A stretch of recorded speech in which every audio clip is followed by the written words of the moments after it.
पहले तो सृष्टि कॉन्ग्रेचुलेशंस, आप एकदम सुरक्षित और सलामत इंडिया वापस आ गई हैं यूक्रेन से। Thank you so much ma'am.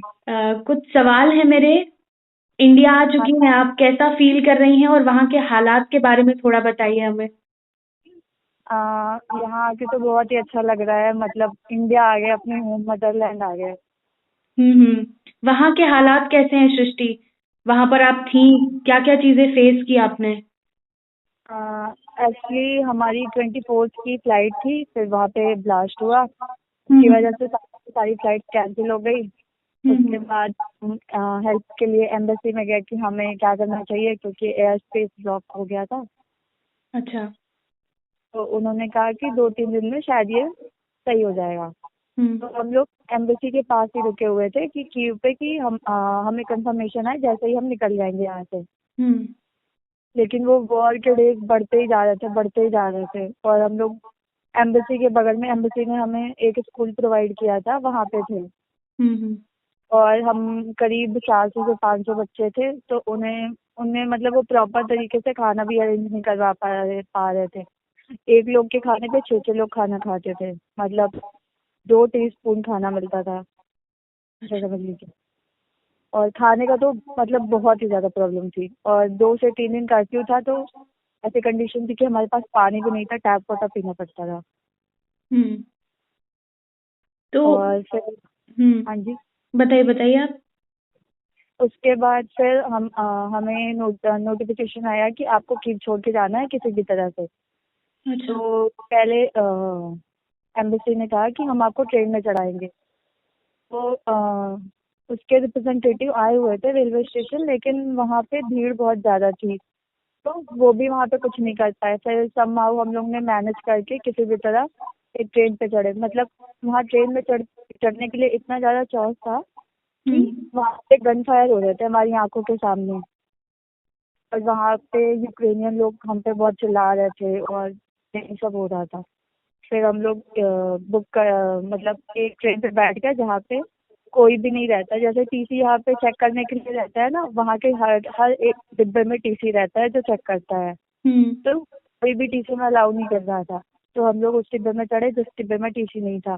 फिर उसके बाद हम कीव से किसी तरह निकल गए। उसके बाद हम बस अरेंज करके, और बस जो अरेंजमेंट है हमारे कॉन्ट्रैक्टर ने कराई थी। हम्म। उसके बाद बस का जो जो भी पेमेंट आया था वो सोनू सूद सर का फाउंडेशन ने दिया था। उसके हम्म। बाद हम पर पहुंचे, और फिर वहां से जियोनी जियोनी पहुंचे। वहां पे फिर इंडियन एम्बेसी की बस आई, इंडियन एम्बेसी ने हंगरी वाली, जी। और फिर हम बुडापेस्ट पहुंच गए, फिर हम अच्छा। देख के। अच्छा सृष्टि, आपने सोनू सूद फाउंडेशन की बात कही, किस तरीके से कोऑर्डिनेट किया था आपने उनसे?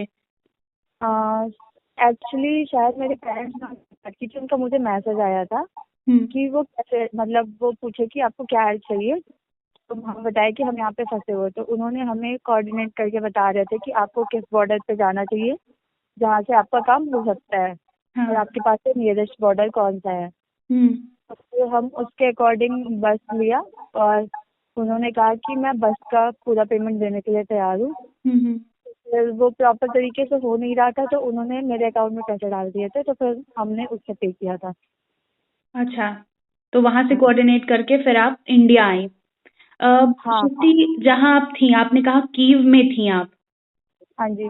वहां के हालात अभी कैसे हैं? आपका कोई फ्रेंड हो जो वहां पर अभी फंसा हो, किसी से बात हुई आपकी? एक्चुअली मैम मैंने भी सिर्फ न्यूज़ में देखा है कि हम 28 को कीव से निकले थे। हाँ। 28 को ही एक कीव के स्टूडेंट को ना गोली लग गई थी, क्योंकि वो रेलवे स्टेशन पे उसे सीट नहीं मिल पाई थी, जिसकी वजह से वो वापस लौट रहा था हॉस्टल के हम्म। लिए। हम्म। तो वहाँ पे वही फायर, मतलब गन फायर चल रहा था, उसी के बीच में उसको गोली लग गई थी। बस मुझे इतना ही पता है, ज़्यादा कुछ नहीं पता, ठीक है और सृष्टि। एक का कुछ नहीं पता मुझे। हाँ, रीवा से हैं आप। यहाँ के हाँ जी। जनप्रतिनिधियों का किस तरीके से कोऑर्डिनेशन मिला आपको? क्या हो पाया कुछ? एक्चुअली फ्रेंड्स और फैमिली ने ही सबसे ज़्यादा मोटिवेशन दिया कि हाँ हो जाएगा, धैर्य रखो, ऐसा। हम्म। अच्छा सृष्टि, एमबीबीएस की पढ़ाई आप करने गई थी, बीच में पढ़ाई छूट गई है वॉर के कारण। हालात हाँ वहाँ के जी। अभी भी बहुत खराब हैं। भारत सरकार से क्या अपील है आपकी, किस तरीके से मदद चाहती हैं? सबसे पहले तो मैं मतलब यही चाहती हूँ कि वहाँ की वॉर की कंडीशन नॉर्मल हो जाए, जिसकी वजह से मुझे कहीं ट्रांसफर न लेना पड़े। मेरी पहली प्रायोरिटी ये रहेगी। लेकिन अगर किसी भी तरह अगर ये होता है कि वो वॉर सही जा रहा है और हमारी पढ़ाई डिस्टर्ब हो रही है, तो उस वजह से भारत सरकार से यही अपील रहेगी कि वो हमारी कुछ हेल्प करे और हमें यहाँ दाखिला दिलवाए, ऐसा कुछ। सोनू सूद फाउंडेशन के द्वारा आप यहाँ पर पहुंची, उनकी मदद मिली। सोनू सूद के लिए आप क्या कहना चाहेंगी? सर को बहुत बहुत थैंक यू बोलना चाहूंगी। वो हमेशा दिन और रात, मतलब रात में भी हम 2-2, 3-3 बजे उन्हें मैसेज करते थे ना, तो उधर से प्रॉपर रिप्लाई आता था। और वो भी मतलब एक हौसला बढ़ाने वाली बात थी कि हम उस वॉर के बीच में फंसे हुए थे और वो बोलते थे कि हाँ सब ठीक हो जाएगा उसके अकॉर्डिंग, तो वो भी एक तरह से हेल्पफुल ही था। सृष्टि, एक सवाल और कि सरकार का रवैया कैसा था? क्या अच्छा था जो भारतीय छात्र वहां फंसे हुए थे? एक्चुअली मैम, जो गवर्नमेंट का रोल था वो बॉर्डर से पहले ऐसा खास नहीं था। वो सिर्फ नोटिफिकेशन जारी करते थे कि आपको ऐसा करना है, आपको ऐसा करना है। ऐसा चिंता एक्शन में कोई रोल नहीं था। लेकिन उसके बाद जब अपन ने बॉर्डर क्रॉस कर लिया, उसके बाद सारा का सारा सपोर्ट गवर्नमेंट से ही मिला। अच्छा। वॉर जोन के बाहर सारा सपोर्ट हमें गवर्नमेंट से ही मिला, लेकिन वॉर जोन के अंदर सिर्फ उनका नोटिफिकेशन हमें मिला था। ठीक है, थैंक यू सृष्टि बात करने के लिए, और आप सही सलामत इंडिया पहुंच गई हैं और अब घर भी पहुंच जाएंगी, उसके लिए congratulations. Thank you so much. Okay.